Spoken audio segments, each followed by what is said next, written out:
All right, guys, welcome to Should I Live There? Today we have Zack Linder, and he's going to be giving us the tea on if whether you should or shouldn't live in Columbus, Ohio, and shedding some light on whether that's the right place for you. So, Zack, thank you so much for being here today.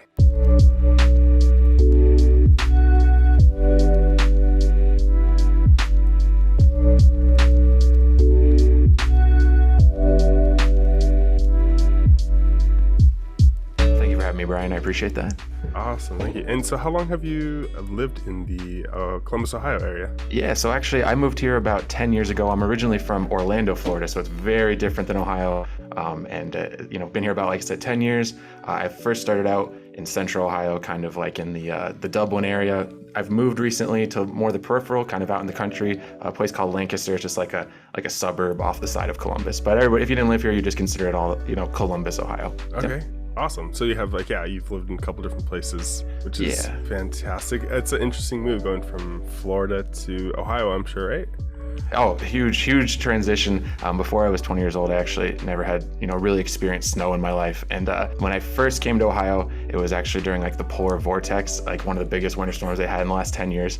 And so it was like negative 20 degrees here. And when the person picked me up at the airport, they came inside for like 10 minutes and the car door had frozen shut in that time. So they had to like get into the driver's side and like kick out my door. I'm like, oh my gosh, I'm in like jeans and like a light jacket because I don't know what it's like to be in an actual winter environment. I'm like, all right, what did I do? But it turned out to be a great decision. I love it here now. So it didn't scare you away. I can see that. Yeah. No. I mean, maybe a little bit like that first day or two, but the winters are short here, which is nice. So okay, let's go into the weather. So let's talk about the weather for Ohio. Perfect. So like I said, being from Florida where it's like summer all the time, the biggest transition here is that you definitely have all four seasons, which is something that I personally love. I think the summers and winters here, they're mild relative to other areas. People say it gets hot here. I'm like, 120 degrees in Florida with 100% humidity is way worse than 100 degrees in Ohio. It's got the breeze and everything here. And then the winters, it definitely does snow in that January, February kind of section a lot.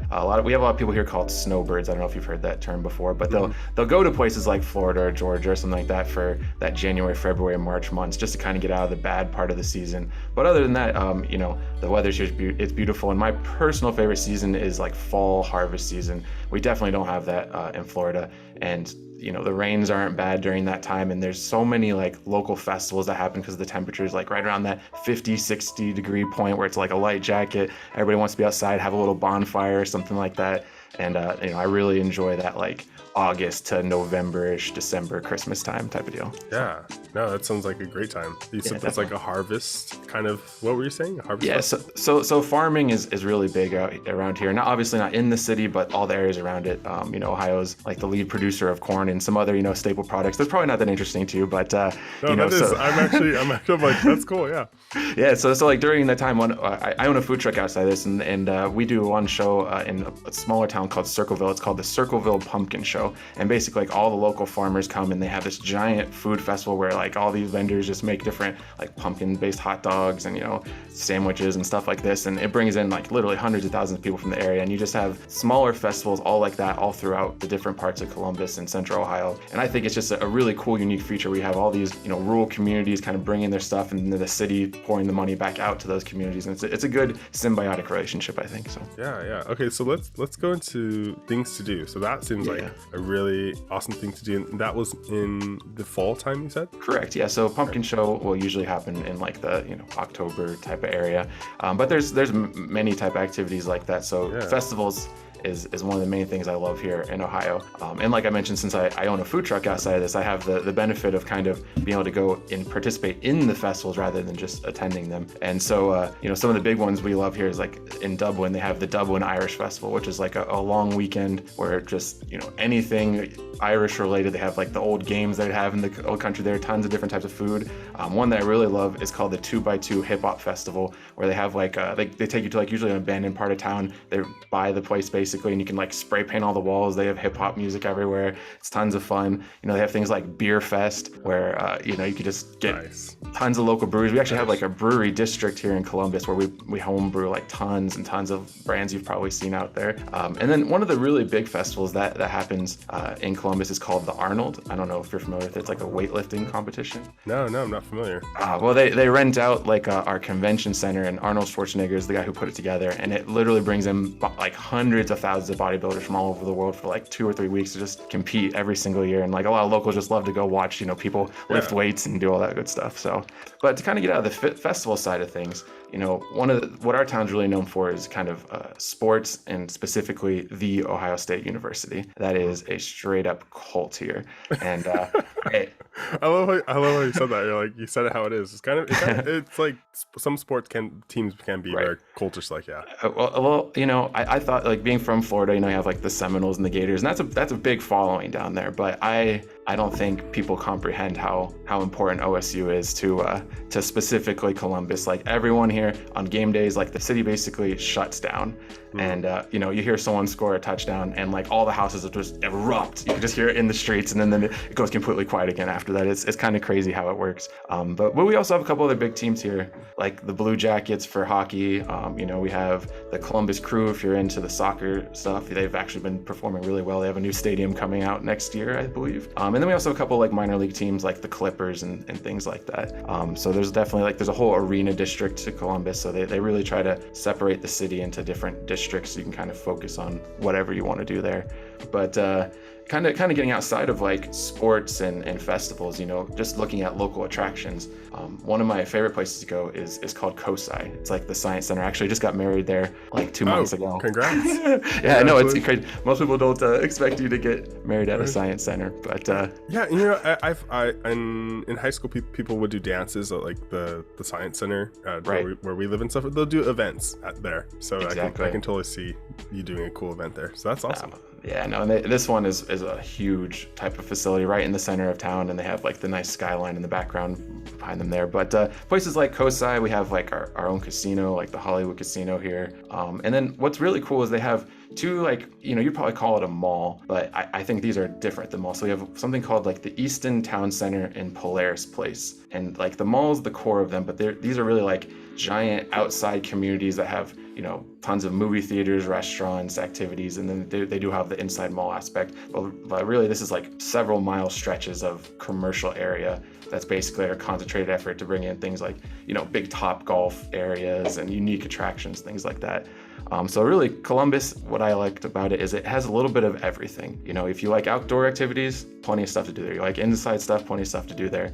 And it's a really balanced type of town. You know, there's not like just one thing that everybody does. I find that like in Florida, in Orlando, everybody's into Disney, everybody's into tourism. Like that's the only thing you can really do there. But in Columbus, you get a nice balance. It changes throughout the seasons. There's like a healthy mix to it all. That's awesome. I like that. How are the summers for Columbus? So I think they're very mild personally. You know, people complain about them being a little hot, but the one downside to them, it does rain quite a lot in the spring and early summer. It'd be like our rainy season where you can, you know, pretty much expect a storm 5 out of 7 days a week that's going to last 2 or 3 hours. And so that sometimes you have to kind of time your day around that. Other than that, it's really a nice breeze most days. It's Columbus here. We're in like a valley kind of. So it prevents some of the really severe weather, but it does provide like a lot of, you know, wind drafts and stuff to kind of help with the temperatures a little bit. Mm-hmm. Well noted. I believe it's a car city, right? You kind of have to have a car. Oh, definitely. Yeah. Unfortunately, our transportation here, our public transportation is, you know, a little lackluster. They've recently made efforts to install bus lanes. So if you're in the actual city, you know, there is a pretty good, they call them COTA, bus stations that kind of move you around. Uber and Lyft are really big around here, but most people do own their own vehicles. And there are a lot of people that kind of commute from the more rural and suburban parts outside the city into the city every day. I'd say that's probably, you know, solid 70% of the workforce is coming from outside in. So yeah, same for the LA area where it's just like kind of have to have a car. Just it's hard to do stuff if you don't have one, unless you Uber everywhere. But it's expensive. That could add up really quickly. Yeah, Traffic wise though, comparing it to LA, I've been there a few times. From what I understand, the traffic in LA is just terrible all the time. But here, our roads are pretty smooth unless like at 5 o'clock or maybe 8 in the morning, that 1 hour, a little bit of delays, but it's really not too bad. Okay, that's good. That's great, actually. What about like the downtown area in terms of Columbus, Ohio? Yeah, so if you are living like downtown Columbus, there's a lot of high rises around there, apartments and stuff, so it's a lot more walkable. There's definitely like a theater district, a brewery district, an arena district. They try to divide the city into, I think it's 5 quadrants, and obviously there's mixes of everything in each of them, but each of those districts kind of tries to focus on that one thing. So like the arena district, for instance, tons of sports bars, tons of things geared around the Blue Jackets and the Crew specifically. Then they have like campus, which is like right in the middle of town. So that is literally OSU. And they have sports arenas there. They have I recently went to the Schottenstein Center, which is sometimes they host basketball games, but they also do like comedy shows there. I watched John Mulaney, it was a excellent show. Dave Chappelle made a surprise appearance. Living in Ohio, sometimes that happens. So things like that. And one of the areas I really love in town, though, if you're living downtown, is the brewery district. I spend a lot of time there working my food truck, just kind of like popping around to the different breweries. And I think it's a really common hangout to just kind of be in like a coffee shop or a brewery around here and just spending the afternoon with friends and kind of like casually ordering a flight of beers or whatever, having 2 or 3 throughout the duration of the night. Nice. What do you guys serve in the food truck that you operate? Yeah, so we're called Megabytes. We're actually like a mad scientist themed food truck. So I wear like a lab coat, do my hair all crazy. I usually have like the steampunk goggles. Our specialty is actually called the Mega Mac Stack. It was featured on Carnival Eats. It's kind of like a grilled cheese, but like macaroni and bacon on the inside. That sounds good stuff. So there's definitely there's a whole arena district to Columbus. So they really try to stuff like that. Mix and match style menu, which is nice. We can cater it to the event, which is good. Awesome. Yep. Let's go into the cost of living for Columbus, Ohio. Yes. So I would put us in like a medium tier city. It's not cheap, but it's not, LA, Seattle, New York type expensive yet. So I think if you want to be in a brand new build somewhere in specifically like the better school districts and stuff like this, new build's going to cost you somewhere between like $350,000 to $600,000. If you're looking for like a newer house that's in the inner radius of the city, I think you could expect to spend somewhere between $250,000 to $500,000 for like a move-in ready style home. Obviously, that would be for like a single family. The bigger you go, the more you're going to spend for it. But what I really love is if you leave what's called like the 270 ring. So we have like a highway that goes around the city called 270. As you start to move a little bit more into the suburban and rural areas, the homes get a little bit older. So like Newark is where I do a lot of business. Lancaster do a lot of business. The homes there are sometimes like 50, 100 years old, and they're fixed up and everything, but they just have that older bones. You can often get those somewhere in the $150,000 to $400,000 range, which I think is a lot more economical. And there are those rehab opportunities and things like that. Right. In terms of like rents and stuff, they are definitely jumping up right now. I think there's a lot of big rental corporations starting to come into Columbus and like Young Living and stuff like this that have really upped the ante and the quality of apartments, but they've definitely upped the price a little bit too. I think for a 2-bedroom apartment in Columbus, you can reasonably expect to spend somewhere between $1,200 to $2,500. And then as you get further out from the city, like in Lancaster, you can get a 2-bedroom apartment for $700. So like there's definitely some affordable options. I've seen stuff even closer to like $500 that's even further out of town, but it's really, are you willing to commute at that point, or do you have remote work? And I think Columbus is really big on that hybrid model. We have a lot of like call centers and stuff here, so there is a lot of remote work opportunities available if that's we want to save on housing costs and stuff like that. Yeah. I think it's super important for like a healthy economy where you have different options for different people depending on where they are on the economic kind of ladder, Exactly. so to speak, or and then they're able to move up and down a lot easier. That's really healthy. So like, what are some top areas you kind of recommend for maybe like families if they're looking at moving to a certain part of Columbus? Yeah. So, and a lot of the clients I work with, school districts are hugely important to their families, maybe more important than the house itself. And we actually have a couple of great schools here in Columbus. Now, it is based off of property tax as it is, much in the United States. So the more you pay for the house, typically, the better school district you're going to be in. But there's a lot of those good medium range ones. And the one that's my favorite personally is Dublin City School. So That's where, when I first moved here, I spent a lot of time in Dublin, and my best friend lives there. His kids go to the schools, and they do a great job with their, sports programs, and just the teachers are top quality. But they're ranked number one in our city. But we have a couple other great places. New Albany is a super hot area right now. We have a new Intel plant going in there. So like the schools are great. And so I heard about that. I heard about that on the news. Intel. They're like building a huge factory, right? The biggest one in the US, actually. Yeah. And so I definitely want to talk about that in a little bit here, because I think that's going to fundamentally change Columbus in a big kind of way. But speculation there still. So we don't want to. It's down the road, next 5-10 years, but school-wise, New Albany is where that new Intel plant's going. So there's a lot of people moving to that area right now, and then really like North Columbus in general. You have like Olentangy, Bexley, Grandview Heights, Upper Arlington. All these are going to be high-rated schools. And as you start to move more to like the east side, more South Columbus, you have places like Pickerington, Gahanna. These are all going to be like, basically they were their own towns. They were absorbed into Columbus over the past 20, 30 years, whatever it is. And a lot of them, they keep their own personal character. Like the towns they're structured really nicely, but the schools there, they just top rank type of deal. So excellent. So let's talk a little bit more about the culture of like Columbus. So we talked about a little bit the school and how like the sports has quite a bit of like effect on the culture, and then other things. So like if you had to describe Columbus culture, how would you describe it?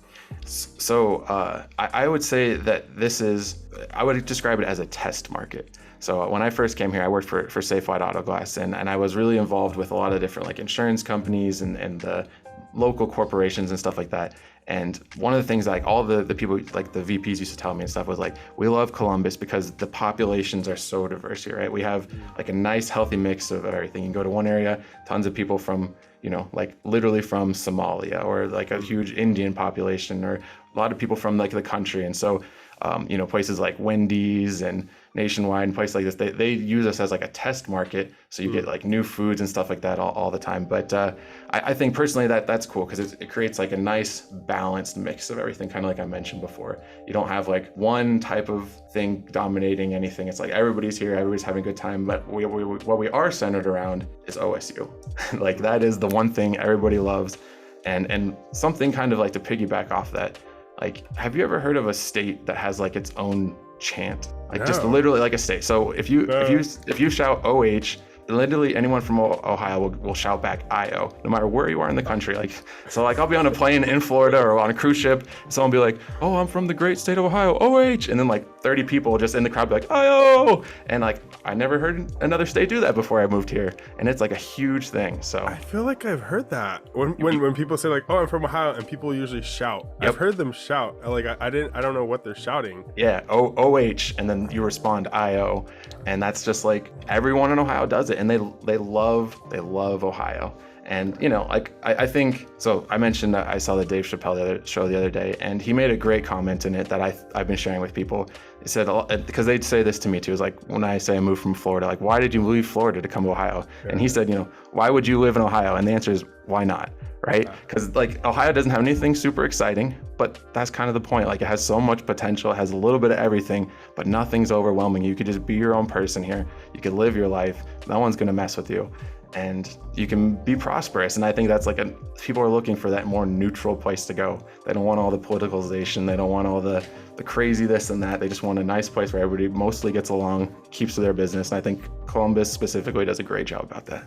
So I love that. That was so good. That was like, that was great to describe the culture. That's so fantastic. So you living in Ohio, when you want to travel outside of the state, where's the closest, like the airports? Like how do you pick and decide? So Columbus International is kind of in Gahanna, which is like the middle right side of Ohio. So it's pretty convenient to get of Columbus. So it's pretty easy to get to from anywhere in the city. Definitely less than an hour. But that's an international airport. That'll take you pretty much everywhere.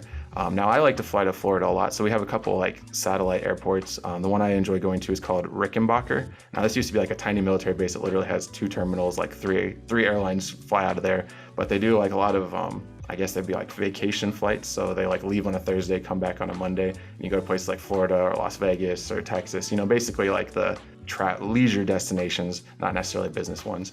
So it's kind of nice having a couple of those different style airports around the city. But Columbus International is the main one.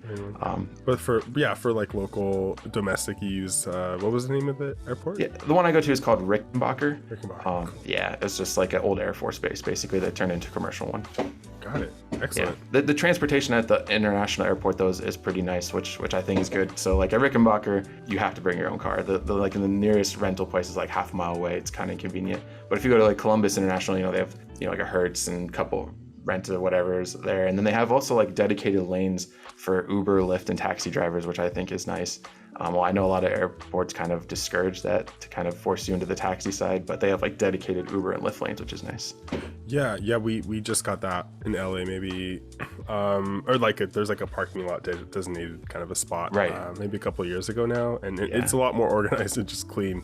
It is than chaos, or as less chaos as you can have, I guess. Exactly, and I don't know. I feel like taxis are so much more expensive, but maybe it's just me. I don't know. So yeah, I haven't really. That is kind of the stereotype, but I've never really ridden in taxis. So. I hadn't either, and I went to the airport like 6 months ago, and I went to the taxi guys, like, how much to go like 4 miles? Like $75. Like 75. Uber's telling me like 40, and I thought that was expensive. And they're like, well, we're not Uber. I'm like, all right, going this way now. Yeah. But not to trash talk them or anything like that. But yeah, no, we love you, taxi drivers. Yes, we do. We love taxi drivers. Yeah, keep serving. Let's go to like the local economy. We kind of touched on it a little bit with Intel moving in and stuff. Definitely. So I would say Columbus's economy is strong, but it's definitely growing right now. So we have a couple of big companies that are based out of here. So like Chase, JP Morgan Chase has about 20,000 employees that are based in Columbus. Nationwide is a huge sponsor of our city. Nationwide is on your side, yes. Exactly. And actually have the Nationwide Children's Hospital here, which is, in my opinion, like the best children's hospital in the country. So if you're, just 2 cents on that. And then some other big brands here would be like Honda, and then L Brands, they own like Victoria's Secret and stuff. And then Amazon has been building like tons of warehouses here. Yeah. I think they want to make Columbus their distribution hub, basically, because we're kind of like the crossroads of America, So yeah, you're like in this very, very center almost. It is. And but like you mentioned, Intel's the really big one that recently was announced coming here. We've known about it for probably like a year and a half, but that it's kind of been in the works. But Joe Biden just announced it in his State of the Union that this was going to be basically what they believe to be like the core thing that's going to drive America into the future. And I think that too. I'm a big tech guy, and I know computer chips are really the blood cells of the computer world. And so I personally see not only Intel coming here, but all the peripheral businesses that need these chips. They want to be as close to the source as possible to get, cut out the transportation costs. And so I know, like in Lancaster, they're bringing in a Google data center, right? And I believe personally that's to help support the soon-to-be infrastructure that's needed for the Intel plant. And they've already, I can't announce to me, but there's been a number of big companies that have announced coming into Columbus specifically for the Intel plant. So I think we're about to explode in a huge way. I think they're expecting something like 3,000 jobs right up front that are going to pay over 150,000, plus all the supporting jobs underneath that, just the Intel plant. And they've been talking about a $20 billion investment, but that's what they've committed to. But apparently it's been talked, if it's backed by the federal government, a little bit more, upping that to $100 billion and building basically like 6 of these factories in Columbus over the next 10, 15 years. So yeah, we'll see. We need it as a country, like to support our self-sufficiently be able to support ourselves with our own chips rather than maybe having to rely on other countries to import them. So exactly, we invented the chip. Come on. I agree, and they're important. And I think not to get too conspiratorial with it or anything, but like from a strategic standpoint, Ohio also being in the center of the country is a good defensive position and all that stuff to put huge assets like your main chip manufacturing plant stuff. So. Yeah, and there's different points of cost of living. Like you can different or for the workers that are going to be coming in and stuff, so they can buy a house, rent a house. Like they could do it as they see fit. Exactly. That's so cool, and it's crazy because when you have a big company like that move in, it attracts all these other companies, as you kind of alluded to, like Google. I mean, like they're not blind. They're like, oh yeah, like we should probably, yeah. We gotta be close to it. So my thoughts on what I've been telling people, and obviously speculation, is I believe Silicon Valley 2.0 is going to be in Columbus, Ohio. I think they're going to, as we move into decentralized web stuff, Web3, all that good stuff, I think Columbus, Central Ohio is going to be the hub for that. We'll see, obviously, but I think that's going to be redeveloped here. And I'm very excited for that. I think I lucked out because that's what I always wanted to do. I considered moving out to California when I was making that transition. I was like, no, I don't know if I want to go to the West Coast. And I think it ended up being the right choice. I think I maybe was 10 years too early, but I think it's the right place to be. So yeah, we'll have to revisit. You guys, Definitely. we can replay this clip in 10 years or something. We'll see what happens. Definitely. Oh, that's awesome. Okay, cool. Okay, so we're talking about technology. So in terms of internet, fiber internet reliability, what does that look like? Just is it depending on the area that you live in, or what's going on? So that's a big part of it. So Spectrum is the big fiber provider here. WoW was the second one. They recently got purchased. I apologize, I don't know who bought them, but Spectrum has been laying a ton of fiber. I think this, like I said, the Intel, it's only been announced the last year and a half, but I think the city's been moving in that direction for the past 5 or 10 years. So they've made a huge concentrated regional effort to up our internet speeds. Now, if you're in the city, you have gigabyte speeds pretty consistently. The further you move out, I'd say, you get more than 20 miles from the city, it definitely starts to go down. And if you move into the very rural areas, sometimes you only have like satellite internet and things like this. But that's pretty far out of the city. I don't think that would be the case for most people. And if you are moving out that far, you're choosing to do that, I think, in some ways. So, but it's pretty consistent internet speeds. I think it's still improving, but very consistent, at least for me personally. My best friend's the manager of like almost all the Spectrum stores in like the Columbus area, so I have to talk very nicely about them. But, yes. That's awesome. Well, hey, if you have never had any issues, that's good. I don't. In terms of, because it just depends on different parts of the country are different. Yeah. So exactly. Which I had no idea until I left the state. I was like, oh my gosh, wait, what? This isn't normal. Yep, exactly. Yeah. So and even just the world too, different parts of the world. But so Zach, if someone's thinking about moving to the area, like what are just some tips or recommendations you would give for them, or just to kind of lay for proper expectations, I should say? So I think if you were moving to Columbus, I think you have to enjoy being around many different types of people. So like I think this is a very diverse city with a lot of different like pockets, but they all work together really well. And so I think if you're looking for like a balanced lifestyle, if you want to escape maybe some more like extreme political areas, or even like areas where like work is the only thing, or there's only tourism, you just want a more balanced lifestyle, Columbus is definitely the place for you.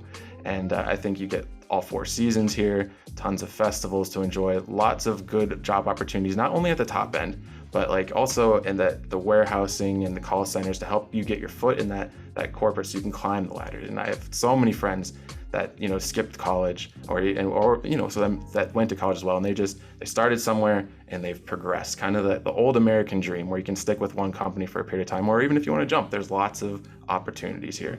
And I think that's how I really try to sell the Columbus to people outside, especially my friends in California, New York, and Florida that would argue that those places are superior. It's like if you're looking for a place to really come up that has a good base, but I think is very clearly about to explode into something bigger. If you want opportunity, I think this is the place for you to come. All right. I will leave it at that. That was Excellent. So good. Cool. Excellent. Awesome, Zach. Thank you so much for being with us today. We're going to throw your information up top down below. Awesome. Where's the best place for people to reach out to you?